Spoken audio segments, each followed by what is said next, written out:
So today we're going to do the clutch slave cylinder on this Citroen 2019 Relay. Fiat Ducato I believe is the same, and this might work for some other various vehicles as well, or other vehicles might have a very similar slave cylinder. So I've actually already done the job. It's very simple. So this is the old one that I've taken out. So you've got two attachment points there, so just two bolts through it, and then the pipe connection here.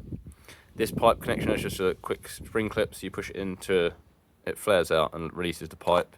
The pipe locks in two positions, so when you first put it in, you'll get a little click, which will be its first position, which is for the bleeding.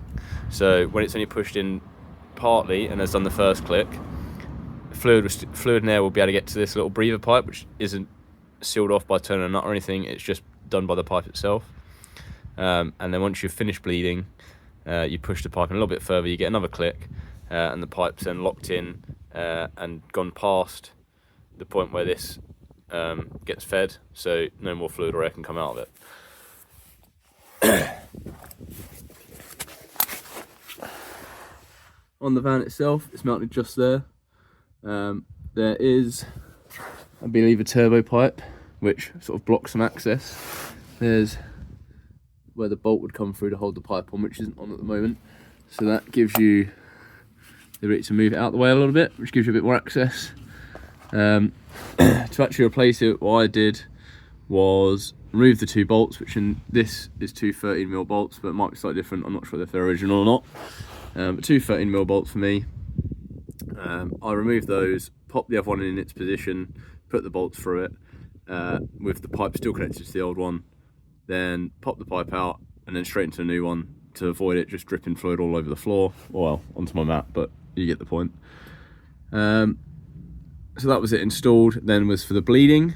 So I tried to just gravity bleed it initially, so just leave it pushed in one click so that the fluid could come out, and try and just let it drip out. That did not work at all. I don't know if it can work, but it didn't work for me.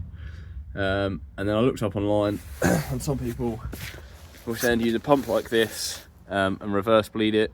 So attach a pipe from this tube to the clutch, fill that with brake fluid and pump fluid up from that point up to the reservoir.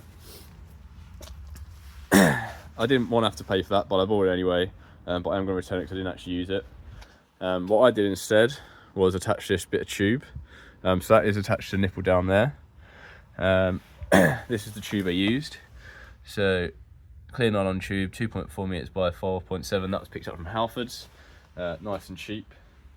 And then what I found whilst bleeding this, from the top down, not from doing the reverse bleed, is that the fluid seems to need to be above those two little black lines there at the back, for it to actually get through into the cylinder and not bring air in.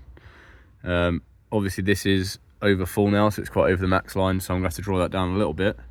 But it did seem to need to be above that high. So I had the pipe pushed in one click so it could bleed, this clear pipe connected, and then I had it up here. I was sucking on this pipe, watching the brake fluid level as I did so, and watching the tube to see for brake fluid, so I didn't just suck in a bunch of brake fluid into my mouth. Some people I've seen doing like this sort of method of bleeding in the past have attached one of these spray triggers to the end of the pipe. That one didn't fit this bit of pipe, so I couldn't do that method with that one, but you might find one that fits, and then you can just keep squeezing the trigger until you see the fluid come up. That's about it. It's a pretty easy job.